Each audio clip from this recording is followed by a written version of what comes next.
Okay, again, I apologize for that. Essentially, where I was at when we left this is the negative values M1, M2, MN, AX, AY, AZ in terms of the divergent function that this quantum operator, in this case H, whether it be a particle or a human, to define, I forget the guy's name. I don't think it's in the equation there, Schrodinger's, you'll see the H. So that's somebody. This is much more than potential energy, kinetic energy, limit states, because they're very erratic here. They're not very clean. They're here in M1 based in particles, M2 something that occupies that, including humans, but as a complex aspect of potential and kinetics of baseball, as an MN number can say, in a process of a person acting like a baseball, or correlation to um, equally this n number or all the inverted points to say in a tangible way at a limit series how to determine how much energy and work and voltage when you apply somebody into a company that they properly transmit. What is the thermodynamics process, not necessarily in joules, but in joules of how they're processing this on the floor. If you don't have a standard model for this, it's very difficult in a court case to determine what the differential is between work fraud and or time fraud and work fraud. The company keeps a certain standard, and if those standards aren't up to what that is, this employee screwing around time starts being the wage fraud case of managers who off-put people in their system. It gets chewed out later, and it should have been based in work and joules, timelines for those aspects, adjusted systems. When these problems come up, guys. You know when they cost money. Why would you act like it's any freaking different than the machines you're on? Their serviceability, they have reciprocals. If you don't begin to understand the high points and low points on this, will eventually wind up with a stacked up tsunami, typhoon, or a tsunami. It's going to come in, earthquake, FMA stuff, guys. It's not super difficult to understand, but you got to build yourself a housing for it. And it's going to take you taking one of your guys and actually cranking out the work via joules equations. What is symbolized by voltage in this aspect?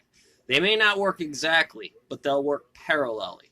And we can certainly aspect this as a general number if you complete it with somebody amongst your time scale, even yourself, to do the operation.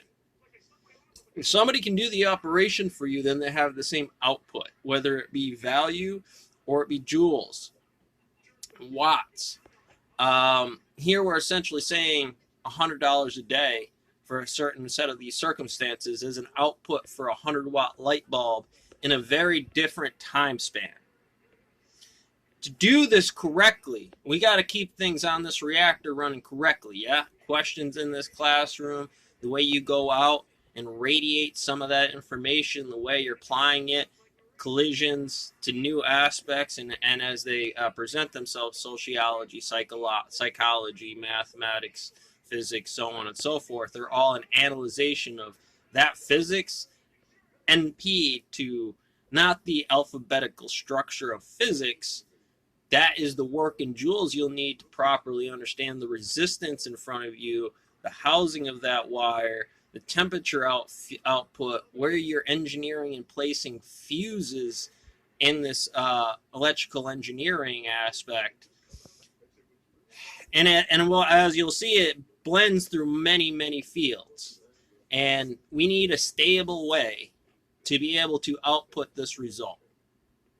And I think the work joules equation, well, it does neo us into batteries pretty good. At least it'll give you a stable set on the floor for your company, for them to be able to idealize. Something I hated on the mill floor is the fact that without saw tutorials and programming times, you can't track somebody's abilities. between the first time you train them and the second time you train them, if you don't have one thing constant inside of here, the potential of divergent systems sliding in a block technique that wasn't correct. So you got to idealize that under the sections where that comes in, that there's a bar process between each of these blocks. But instead of consistently referencing that, because you may never have to do that work at this point, some servo doesn't go off given the sensors of what's going on here, then you would continue running that block. And I've seen all kinds of sideways things in there. And that outputs to the end result, even though it's not my personal function, that now there's a higher thermal output on what this rock is. And of course, it's going to be slant rocks, turning 8-footers into 4-footers based on the calculus of 8-footers going in the saw. And therefore, why that temperature? Why that temperature in that wire or in that system went supercritical? Okay, you have to understand this is a big reactor. Particles are coming down, changing energy states, and going back to their higher or their original electron position. Essentially we take hydrogen or helium, any kind of body that references this. You made out of carbon, potassium, nitrogen, and a few other things, guys. And in a lot of the ways, it's very heavy duty, complex philosophy and psychology behind that notation. But in that group, you can take anybody, change the person around, and they act in such a way that they decay, or beta or alpha systems make temperatures go up. And in the demon core in some person's house, here all of a sudden, you feel like you've got housed a little bit, and the demon core goes nuclear or supercritical. Stabilizing that event essentially makes you a psychologist of a psychological reactor.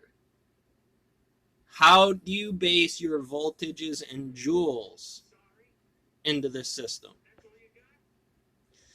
There'll be more on this later. We're going to actually get into some of the science of a reactor, why we're 30 years out on these problems constantly, along with how this science is going to be beneficial to us while understanding social distancing, or any other variable out there today that really applies this type of science.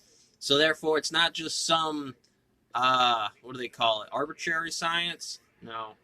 Well, arbitrary science that may exist out there that you'll never use. This is actually practical stuff if you can figure out the 0-1 AU-AX calculus. A derivative x d over t. They come in a lot of forms, and speaking the right code is right for the proper language you're dealing with, but M2 also potentially a better way to explain the physics that's never been explained in that form before. And I say in that form because that's also divergent. It can mean that type of science given psychology and how we just explained it, and how it presents itself to you in the field. Most people aren't going to understand this. Lots of holes. And therefore, the reaction state of transmitting energy can have those effects where light, temperature, some sound, everybody screaming and yelling, sound familiar? You have to find your original particle, zero this out, start getting through the chain reaction effects of this domino aspect.